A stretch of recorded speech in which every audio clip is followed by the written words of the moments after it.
तो 10वीं विज्ञान है, अध्याय 4, कार्बन और इसके यौगिक। तो चलिए पहले इसके नोट्स को देख लेते हैं जो इसमें एनसीईआरटी बुक के हिसाब से बने हुए हैं। इसके बाद इसके क्वेश्चन आंसर्स को देखेंगे। सबसे पहले कार्बन के बारे में समझते हैं। कार्बन क्या है? एक अधातु है जिसका परमाणु क्रमांक कितना होता है? 6। यह 4 संयोजक प्रदर्शित करता है, मतलब इसकी बाहरी कक्षा में कितने इलेक्ट्रॉन होते हैं?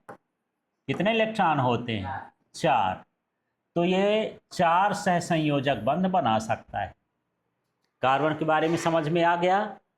इसकी बाहरी कक्षा में कितने इलेक्ट्रॉन होते हैं? 4। माने इसमें 4 सहसंयोजक बंध बन सकते हैं। इसका परमाणु क्रमांक कितना होता है? 6। और ये धातु है कि अधातु? अधातु है। अब सहसंयोजक बंध क्या होते हैं? जब दो परमाणु इलेक्ट्रॉन का साझा करते हैं तो सहसंयोजक बंध बनता है। जैसे देखो ये H2 है, तो यहाँ पर क्या है? हाइड्रोजन है। हाइड्रोजन के पास एक इलेक्ट्रॉन है, दूसरा हाइड्रोजन है, ये 2 इलेक्ट्रॉन हैं। दोनों ये साझा करके बना लेते हैं, तो ये दोनों के कहलाते हैं। तो ये क्या कहलाया? इनके बीच जो बंध बना वो क्या कहलाया? सहसंयोजक बंध। अब जैसे ऑक्सीजन है, तो ऑक्सीजन के बाहरी कक्षा में मान लो ये 200 इलेक्ट्रॉन होते हैं, ऐसे ऐसे। वैसे तो इसकी बाहरी कक्षा में कितने इलेक्ट्रॉन होते हैं? 6। कितने होते हैं? 6। लेकिन टोटल कितने चाहिए? 8। तो 2 इलेक्ट्रॉन इस ऑक्सीजन के हैं, 2 इलेक्ट्रॉन इस ऑक्सीजन के। इस तरह से ये 4 इलेक्ट्रॉन किस में है? साझेदारी में है। और इनसे 2 बंध बन जाते हैं। 2 इलेक्ट्रॉन मिला के साझेदारी करके कितने बंध बनाते हैं? 1। 2 इलेक्ट्रॉन मिलके कितना बंध बनाएंगे? 1। 4 इलेक्ट्रॉन है तो कितने बंध बनाएंगे? 2। तो यह सहसंयोजक बंध है। ऐसे मीथेन की बात करें तो इसमें क्या लिख सकते हो? कार्बन है, इसकी बाहरी कक्षा में कितने इलेक्ट्रॉन? 4। होना कितने चाहिए? 8। तब ये हाइड्रोजन से साझा करता है। ये हाइड्रोजन से एक इलेक्ट्रॉन साझा किया, ये हाइड्रोजन से एक इलेक्ट्रॉन साझा किया, हाइड्रोजन से एक इलेक्ट्रॉन साझा किया, और इस तरह से ये साझे से कितने बंध बन गए? 4 बंध बन गए। तो इस तरह से ये सहसंयोजक बंध होते हैं। तो जब इलेक्ट्रॉनों के साझेदारी से बंध बनता है तो ऐसे बंध को क्या बोलते हैं? सहसंयोजक बंध, कोवैलेंट बॉन्ड बोलते हैं। क्लियर हो गया? अब बात करते हैं कार्बन के गुण को समझते हैं। तो कार्बन के क्या क्या गुण हैं? इसमें 4 सहसंयोजकता होती है, माने ये 4 बंध बना सकता है। कितने बंध बना सकता है? 4। श्रृंखला निर्माण का गुण होता है, कैटिनेशन इसको बोलते हैं। ये आपस में जुड़ करके लंबी श्रृंखला बना लेते हैं। माने कार्बन कार्बन आपस में जुड़ के कैसी श्रृंखला बनाते हैं? लंबी श्रृंखला बना लेते हैं। और इनका जो बंध होता है, कार्बन और कार्बन के बीच का बंध मजबूत होता है, और साथ में क्या होता है? स्थिर होता है, जल्दी से टूटता नहीं। तो कोई पूछे कि कार्बन के इतने सारे यौगिक क्यों बनते हैं, तो ये बता सकते हो कि वो 4 बंध बना सकता है, इसमें श्रृंखलन का गुण होता है, और कार्बन कार्बन के बीच का जो बंध होता है वो स्थिर होता है। ठीक है। अब कार्बन के 2 अपरूप हैं, एलोट्रॉप्स हैं, है ना। एलोट्रॉप्स वो होते हैं जो रासायनिक रूप से तो एक ही होते हैं, पर भौतिक रूप से कैसे होते हैं? अलग अलग। माने उनके भीतर कार्बन ही होता है, पर वो दिखने में, छूने में अलग अलग होते हैं। जैसे यहाँ पर देख लेते हैं, एक है हीरा, और इसको माना जाता है डायमंड को सबसे कठोर पदार्थ। हीरा भी किससे बना होता है? कार्बन से। और ये विद्युत का चालक नहीं होता है, कुचालक होता है, खराब चालक होता है। दूसरा होता है इसका प्रूफ ग्रेफाइट। ये मुलायम होता है, चिकना होता है, और विद्युत का ये क्या होता है? चालक। इसके भीतर भी क्या होता है? कार्बन। तो ये कार्बन के क्या कहला गए? 2 अपरूप। कौन कौन से 2 अपरूप हैं? हाँ, डायमंड एंड ग्रेफाइट। अब यहाँ पर ये समझते हैं कि ये संतृप्त और असंतृप्त यौगिक क्या कहलाते हैं। तो संतृप्त यौगिक कहलाते हैं क्या, एल्केन्स, और इसमें केवल एकल बंध होता है। इसमें क्या होता है, एकल बंध। ये हाइड्रोकार्बन है, ठीक है, जिसमें हाइड्रोजन और कार्बन दोनों हो, उसको हम कौन सा यौगिक बोलते हैं, हाइड्रोकार्बन। जिसमें कार्बन और हाइड्रोजन आपस में जुड़ करके यौगिक बनाते हैं तो उसको क्या बोलते हैं, हाइड्रोकार्बन। तो जब कार्बन और हाइड्रोजन के बीच में सिंगल सिंगल बंध हो, ऐसे ये CH4 है, तो जब अकेला बंध हो तो ये क्या कहलाएगा, संतृप्त। अब जैसे C2H6 है तो ये CC जुड़ा है और यहाँ पर 3 3 दोनों तरफ क्या जुड़े हैं, हाइड्रोजन। क्या जुड़े हैं, हाइड्रोजन। इस तरह से ये क्या बन गया, C2H6। क्या बन गया, C2H6। अभी हम आगे अल्केन वगैरह पढ़ेंगे, फिलहाल ये समझ लो कि एकल बंध वाला है तो इसको हम क्या बोलेंगे कि ये कौन सा हाइड्रोकार्बन है, संतृप्त हाइड्रोकार्बन। कौन सा हाइड्रोकार्बन है, संतृप्त। तो जो एल्केन्स होते हैं वो किस तरह के हाइड्रोकार्बन होते हैं, संतृप्त हाइड्रोकार्बन। अब जिसमें 2 या 3 बंध हों उनको हम क्या बोलते हैं, असंतृप्त हाइड्रोकार्बन। जैसे असंतृप्त यौगिक द्वि या त्रिबंध होते हैं, जैसे C2H4 है ना। इसमें देखो C ये 2 बंध हो गए, अब इसमें H, इसमें H, यहाँ H, इसमें H। यहाँ तो सिंगल है लेकिन यहाँ डबल है, इसलिए क्या कहलाया, असंतृप्त। क्या कहला गया, असंतृप्त। अब इसमें देखते हैं, ये 3 बंध में कार्बन है, 2 कार्बन हो गए और एक एक क्या जुड़ा है, हाइड्रोजन। इसका बंध कितने हैं, 3, इसलिए कौन सा यौगिक कहलाया, असंतृप्त कहला गया। ठीक है। अब देखते हैं समजात श्रेणी, होमोलगस सीरीज क्या होता है। ऐसे यौगिक जिनके गुण समान होते हैं और क्रमशः CH2 का अंतर होता है ना, उसे हम क्या बोलते हैं, समजात श्रेणी बोलते हैं। जैसे CH4 है, अब इसमें CH2 और जोड़ दो तो 1 कार्बन है तो 2 कार्बन हो गया, इसमें 2 और बढ़ा दो तो क्या हो गया, 6। इसमें 3 करे तो 2 और इसमें बढ़ जाएगा तो कितना हो जाएगा, 8। इसमें 1 बढ़ाना, इस तरह से। तो ये एल्केन की कौन सी श्रेणी कहला गई, समजात श्रेणी। कौन सी श्रेणी, समजात श्रेणी कहला गई। अब कुछ इसमें देखते हैं क्रियात्मक समूह, है ना। केवल नॉलेज के लिए अभी मैं बता रहा हूँ, फिर सवाल अभी देखेंगे। तो ये समूह है और इसका नाम है। यदि OH लगा है किसी के कार्बनिक यौगिक के साथ, तो क्या होता है, एल्कोहल। जैसे मान लो मैं CH3OH लिख दिया या C2H5OH लिख दिया, ये क्या कहलाएगा, ये एल्कोहल कहला गए। यदि किसी के साथ COOH जुड़ा है तो वो क्या कहलाएगा, कार्बोक्सिलिक अम्ल। जैसे CH3 और इसके आगे क्या जुड़ जाए, COH, C2H5 क्या जुड़ जाए, COOH, तो कार्बोक्सिलिक कहला गया। यदि CHO जुड़ जाए लास्ट में हो तो क्या कहलाता है, एल्डिहाइड। क्या, एल्डिहाइड। और यदि CO जुड़ जाए तो क्या कहलाता है, कीटोन। तो मुझे बताओ एल्कोहल का क्रियात्मक समूह क्या होता है, हाँ, डैश बंध OH बोलो, माइनस नहीं, क्या, बंध OH। और कार्बोक्सिलिक अम्ल का क्या होता है, बंध COOH। और एल्डिहाइड का क्या होता है, बंध CHO। और कीटोन का क्या होता है, बंध CO बंध। इसके बंध का मतलब यहाँ कुछ कार्बनिक समूह जुड़ा होता है। ठीक। अब चलिए यहाँ पर हम इस पॉइंट में समझते हैं। ये पॉइंट क्या है, एथेनॉल। क्या है, एथेनॉल। इसका सूत्र क्या होता है, C2H5OH। ठीक है। यदि इसका अणु सूत्र कर दें तो C2H6O हो जाएगा। अणु सूत्र में सबको जोड़ देते हैं। यहाँ हाइड्रोजन कितने हैं, 5, 5 1 कितना हो गया, 6। तो एथेनॉल कैसा होता है, रंगहीन द्रव होता है।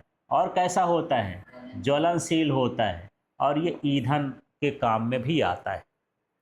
वैसे शराब के काम में भी आता है।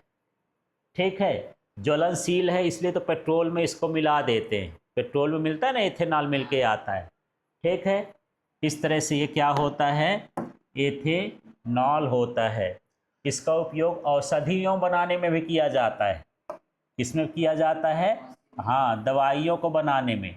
और ये कीटाणुनाशक के रूप में भी उपयोग किया जाता है, ये कीटाणुओं को नष्ट भी करता है। अब अगला यौगिक क्या है, एथेनॉइक अम्ल। तो ये है CH3COOH। इसको देसी भाषा में सिरका भी कहते हैं। सिरका कभी देखे हो, बाजार में मिलता है, अचार में डाल देते हैं तो सड़ता वड़ता नहीं है, रखा है इसमें। ठीक है, पानी जैसे होता है सिरका। ये स्वाद में कैसा होता है, खट्टा, क्योंकि ये अम्ल है। अम्ल खट्टे होते हैं ना, और पानी में घुलनशील है, पानी में घुल भी जाता है। किस काम में आता है, अचार बनाने में। यदि आप अचार बनाते हो, सिरका डाल देते हो तो अचार नहीं सड़ता है, तेल ओल फिर डालने की ज़रूरत नहीं पड़ती है। ठीक है, और किस में होता है, रसायन के उद्योगों में, माने केमिकल बनाने में भी इसका उपयोग किया जाता है। ठीक है, अब हम आगे का देख लेते हैं। एथेनॉइक अम्ल के बाद ये एस्टरीकरण की अभिक्रिया क्या कहलाती है, इसको देखते हैं। तो देखो, इसको पढ़ा देना है। जब अल्कोहल और अम्ल, कार्बोक्सिलिक अम्ल बोल देना, क्या बोलोगे, कार्बोक्सिलिक अम्ल क्रिया करते हैं तो क्या बनता है, एस्टर बनता है। तो इसे क्या कहते हैं, एस्टरीकरण। तो देखो, CH3COOH ये कौन सा हो गया, कार्बोक्सिलिक अम्ल हो गया, एथेनॉइक। और ये अल्कोहल हो गया, एथेनॉल।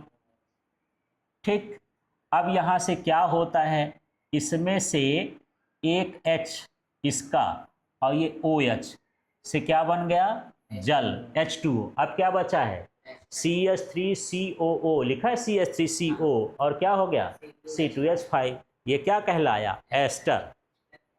एस्टर ये सूत्र, इस सूत्र में जिसमें COO हो वो क्या होता है, एस्टर कहलाता है। जब साबुन आबुन बनाते हैं तो एस्टर से बनते हैं। ठीक है, जो इत्र होते हैं वो एस्टर से बनते हैं। तो एस्टर की सुगंध कैसी होती है, फल जैसे होती है। ठीक है, अब देखो, साबुन और अपमार्जक क्या होता है, जो हम अपने शरीर में इस्तेमाल करते हैं उसको साबुन बोलते हैं, और जो कपड़ों में इस्तेमाल करते हैं उसको डिटर्जेंट बोल देते हैं। लेकिन बाजार खरीदने जाते हो अब तो बोलते हो कपड़े का साबुन दे देना।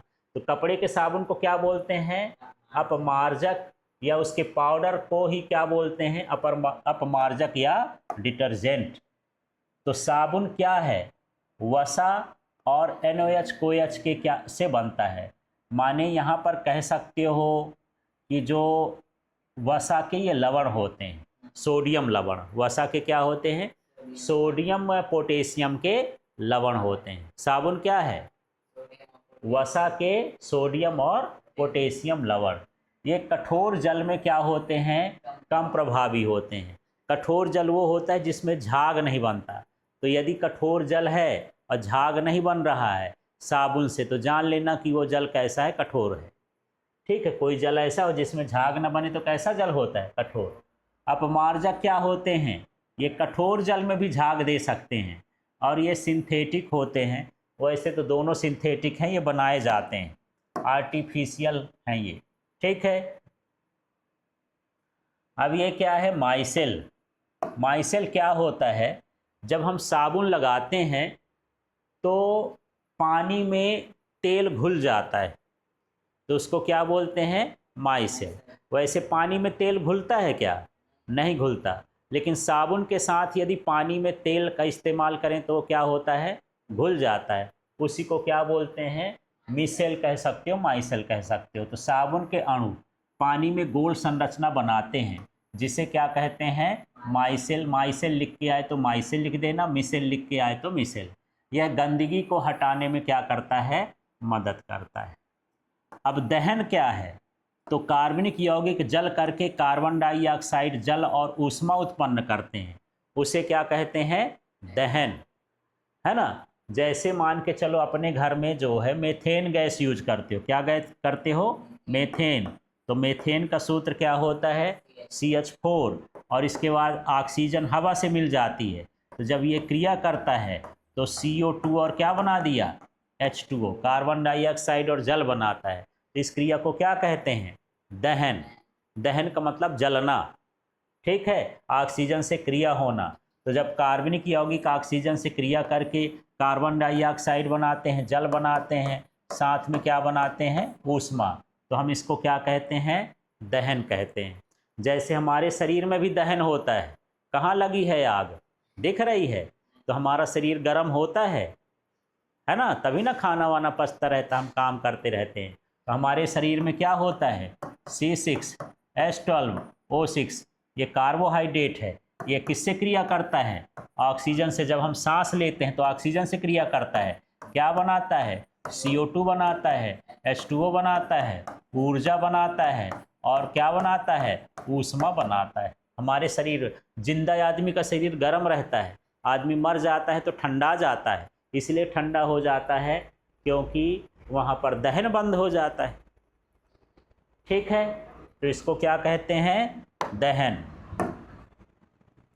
अब इसके बाद यहाँ पर 14 नंबर में देखो कुछ मेन सूत्र देख लेते हैं। मीथेन का सूत्र क्या होता है CH4। एथेन का क्या होता है C2H6। एथीन का क्या होता है C2H4। एथाइन का क्या होता है C2H2। एथेनॉल का क्या होता है C2H5OH। एथेनॉइक अम्ल का क्या होता है CH3COOH। फिर मैं एक टेबल एक दिन बताऊंगा, तब आपको methane, ethane, ethene, ethyne, ethanol सब कुछ आपको समझ में आ जाएगा। फिलहाल अब इस चैप्टर में इतना जो ज़रूरी था वो बारी भी बता रहा हूँ। अब देखो यहाँ पर नामकरण क्या होता है। यदि कार्बन की संख्या 1 है उसका मतलब क्या है मेथ, है ना। कार्बन की संख्या 2 है उसका मतलब क्या होता है एथ। और कार्बन संख्या 3 है तो उसका मतलब क्या होता है प्रॉप। कार्बन की संख्या 4 है तो क्या हो गया ब्यूट, और 5 है तो क्या हो गया पेंट।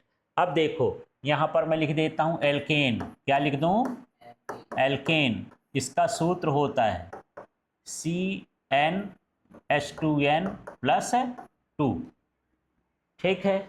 अब सूत्र देखो, n का मान क्या मानो 1, तो 1 लिखा नहीं जाता तो क्या रहेगा C। फिर क्या देखो H, यहाँ n रखोगे, 2 1 कम 2, 2 दूनी 4। अब यहाँ n लगा है, कार्बन कितने हैं इसमें एक कार्बन आने वाले को क्या बोलते हैं मेथ। इसका नाम क्या होगा में एन लगा है तो क्या हुआ मेथेन। एन लगा के रखना है, ठीक है। अब बताओ 2 कार्बन कर लोगे, 2 कार्बन वाले को एथ बोलते हैं, तो 2 कार्बन का सूत्र बताओ C2 हो गया। अब 2 दूनी 4 और कितना हो गया 6। नाम बताओ, ये क्या लिखा है 2 कार्बन वाले एथ, एन लगाओ। एथीन क्यों बोलते हो एथेन, अच्छे से बोलो एथेन। अब यहाँ बताओ तो फिर 3 कार्बन को C3, 3 दूनी 6 2 8, क्या नाम होगा प्रोपेन। अच्छे से नहीं बोल पाते हो, ए बोलो ना छो प्रोपेन। इसका बताओ 4 H12 क्यों 4 दूनी 8 2 10 10, क्या हो गया ब्यूटेन। और ये क्या हो गया C5H12, ये क्या हो गया पेंटेन।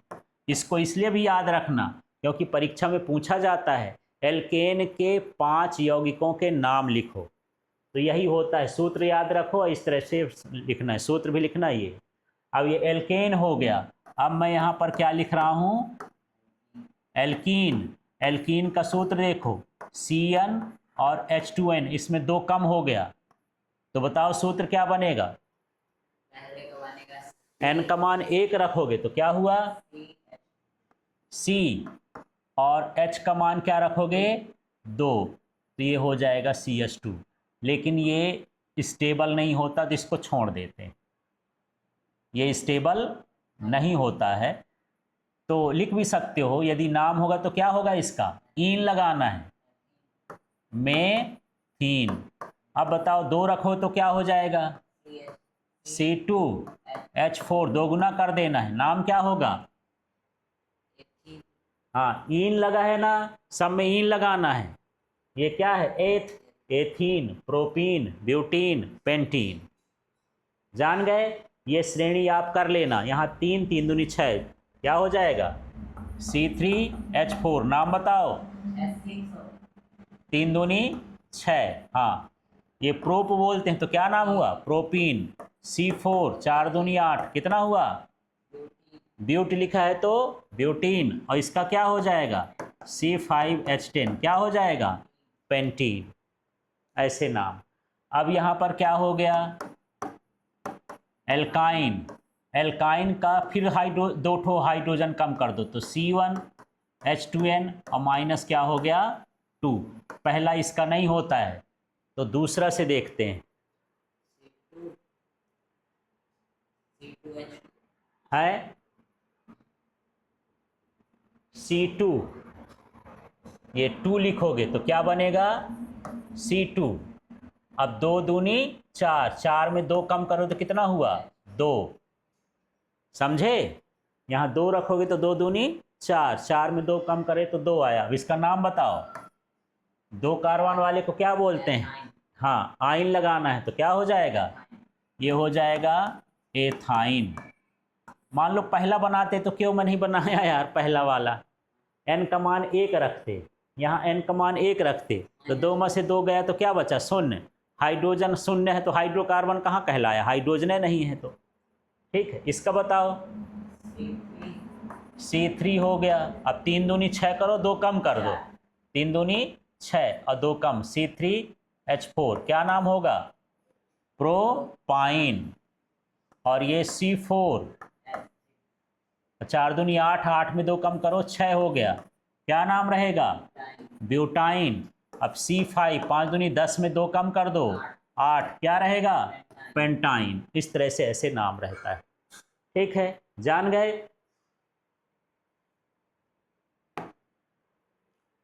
अब इसी में यदि 6 हो संख्या तो क्या होता है?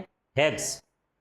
यदि एल्केन का होगा तो हेक्सेन, हेक्सीन, हेक्साइन। सूत्र बना लेना। फिर ये 7 को क्या बोलते हैं? हेप्ट। 8 को क्या बोलते हैं? ऑक्ट। ऐसा क्या बोलते हैं? ऑक्ट। और 9 को क्या बोलते हैं? नॉन। ठीक है, और 10 को क्या बोलते हैं? डेक। माने एल्केन के लिए बोलेंगे तो hexane, heptane, octane, nonane, decane. इस तरह से नाम होता है। ठीक है, तो ज़रूरी चीज़ें इसमें हो गई हैं। कल इसके क्वेश्चन आंसर हम समझेंगे।